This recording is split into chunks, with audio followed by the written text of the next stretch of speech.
From our 7 Tasmania studios, your nightly news with Peter Murphy begins now. Good evening. A viral video of a Tasmanian devil seemingly suffering from a severe case of facial tumour disease has shocked the state. Efforts to trap the animal and prevent the disease from spreading are underway, but it's prompted further calls for more to be done to protect the endangered species. And a warning, the following vision may be distressing. It's the video of a sick Tasmanian devil that's captured and shocked our state. Posted to social media by a worker on a Table Cape farm in the northwest. Efforts now underway to find and help it. He or she was still very active and roaming around, so that suggests that it's still been eating, which is great.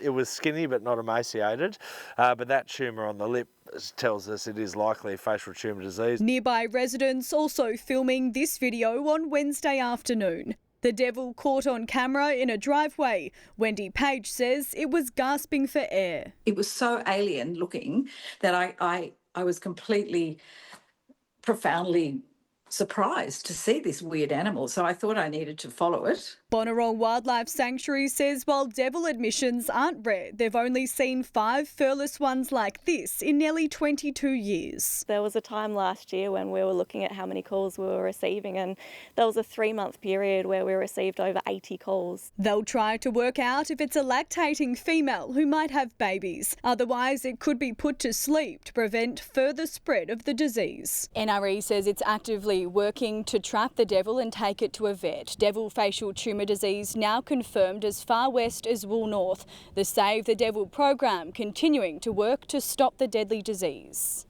But calls for further funding to support devil research are growing before it's too late. We're talking a great icon of Tasmania, and we're talking one of the last remaining carnivore marsupials when we've already lost the Tassie tiger. Ruby Cairns, 7 Tasmania News. The streets of Hobart shone brightly today with thousands dancing and dazzling as one for the annual Pride Parade. Partygoers not letting today's sizzling temperatures stop them from expressing their true selves. They sparkled in the morning sun, a sea of pride marching together loud and proud. I'm bloody pumped. Good vibes, good sun, good people.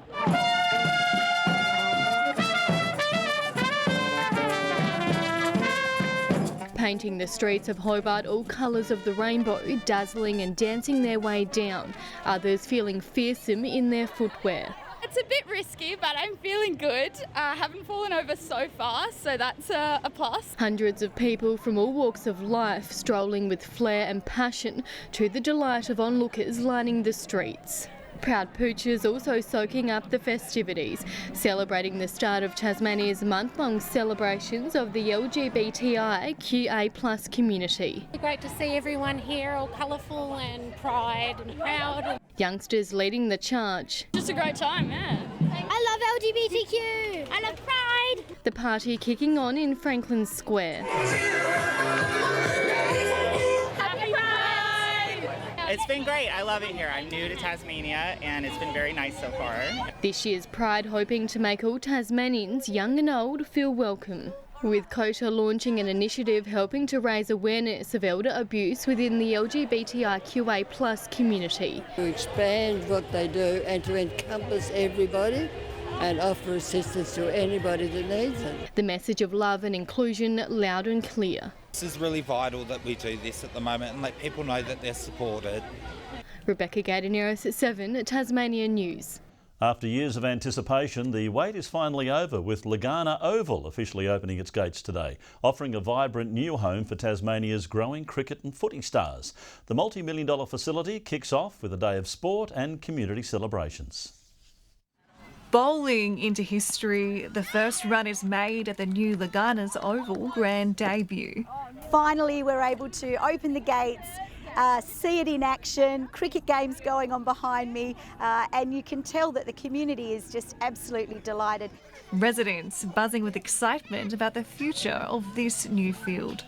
Definitely footy and cricket too. I'd love to play on this ground. It's very soft and it crunches underneath your feet. Feels good. Set to become a cornerstone for local sports, uniting the community for years to come. It will be the home of the Lagana Cricket Club. It will also be the home, a training ground for the Bridge North Football Club And as we settle in and provide more facilities around here, there will be many other user groups as well that will be entitled to use this ground. While many show their competitive side, others celebrated with style. Butterflies, a rainbow with flowers. Today's unveiling was 5 years in the making, funded by the West Tamar Council with grants from the federal and state governments. It's another example of when the three tiers work together, we deliver great outcomes for the Tasmanian community. It was a $2.9 million project, and I think that in the long term it will become an invaluable sports facility in northern Tasmania. Nested along the West Tamar Highway and connected to the brand new Lagana Primary, set to open its doors next Thursday. Can you imagine starting your first day at a new school and this is the school oval that is gifted to you? During school time, this oval is home to young students sharpening their skills. After the bell, it becomes a stage for the community's rising stars. Sarah Benalik, 7 Tasmania News. Firefighters continue to battle an out-of-control bushfire in the state's south. Residents in Margate and Snug are being warned to monitor conditions, which Tasmania Fire Service says are expected to change. The Snug Tiers bushfire is also causing smoke and ash to spew into the air. Anyone with a medical condition should take extra precautions. The Tas Alerts app has all the latest advice and information. The Queen Victoria Art Gallery has been transformed into the rich Western Australian desert through a new exhibition. 3 Echoes shares powerful stories of dreaming and country through 81 remarkable pieces. It's about colour and movement and lines and footprints, flowers and leaves. Doors are open now, with the showcase running until April. Well, from all reports, night 1 of Festivali was a smash hit, with a sea of punters flooding the main stage to catch the star-studded lineup, including headliners Killing Heidi and Birds of Tokyo. 10,000 people packed in, with some hoisted high on shoulders for the best view.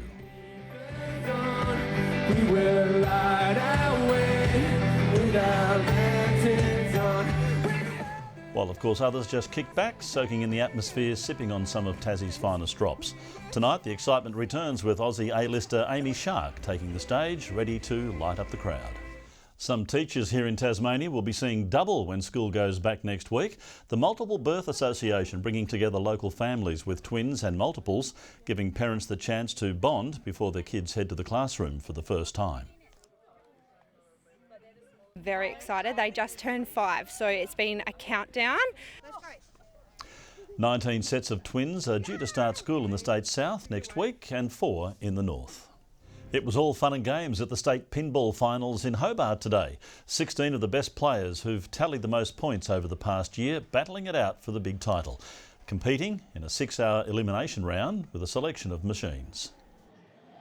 People really have a lot of nostalgia for pinball, and at the same time there's still new pinball machines being made. So you've got sort of this retro, older games, and we've got newer games. We've got a mix of both here as well. Proving a simple classic arcade game can turn a little competitive. Tassie's cricket mania continued at Ninja Stadium today. The Tigers sent to the crease by the ACT Meteors after losing the toss. Player of the match, Elise Villani, smashing 117 runs alongside Rachel Treneman's 63. The pair helping set a total of 284. Down the ground. Decent timing this time, and Villani breaks the shackles. The Tigers bowlers making short work of the Meteors, with Maisie Gibson taking 4 for 40 as they stormed to victory by 103 runs. And it's game time and crunch time for the Jack Jumpers, ready to get back to business tonight as they face off against Melbourne United at John Cain Arena. Last time they met, they had a big win. That was back in December. The boys are full of confidence. Majuk Deng is making his court return tonight, back in the squad, and Nick Stoddard in red-hot form. After slipping to 7th on the ladder earlier this week, the Jackies are pulling out all the stops to secure their playoff spot. The starting siren rings at 8 p.m. Good evening. Hobart, 24 degrees today. A perfect day in Launceston for day 2 of Festivali, with 27, 22 at both Devonport and Burnie. Ooze recorded the state's top of 30 degrees, 25 on Flinders Island, Luncheon Hill and at Friendly Beaches, 24 on King Island, St Helens, Strawn and at the Hearts Mountains, Maria Island 23, Laiweni 21 and 20 at Low Head. Cloud was seen about the east and southeast today, which cleared this morning, bringing mostly sunny skies. Further out, some low-level cloud was visible about the New South Wales coast. Tomorrow, the high remains to the east of the state, extending a ridge to the south of Tasmania. East to northeasterly winds 10 to 20 knots about the north, tending north to northeasterly at similar speeds in the east, with southwesterly swells building to 2 metres. We have a strong wind warning tomorrow for the lower east coast. Hobart, partly cloudy, 25 tomorrow, fine and sunny in Richmond, 28, warming up in Ouse with 34 expected there. A bit of cloud for the north of the state, 34.2 in Launceston, 26 the maximum at Devonport, Deloraine 31. Mostly sunny, 26 in Burnie, a glorious day in Strawn 27, 27.2 at Curry with partly cloudy conditions. 26 and partly cloudy in St Helens, lots of sunshine in Swansea 27 and a fine day at Whitemark 29's the top. Forecast for Monday, fine about the north and remaining hot inland. Isolated showers and possible storms will develop elsewhere throughout the afternoon. Morning showers about the west on Tuesday, extending to southern and central districts, then to most remaining areas in the afternoon with possible afternoon thunderstorms about the east and central parts. And on Wednesday, fine apart from light showers about the north, but more frequent about the ranges. Here's how the weather is shaping up across the country tomorrow. Possible storms for Darwin and Cairns, a scorcher in Adelaide and Melbourne, 38, partly cloudy in Sydney and also Brisbane. Indeed, it is perfect, fine and sunny across the state.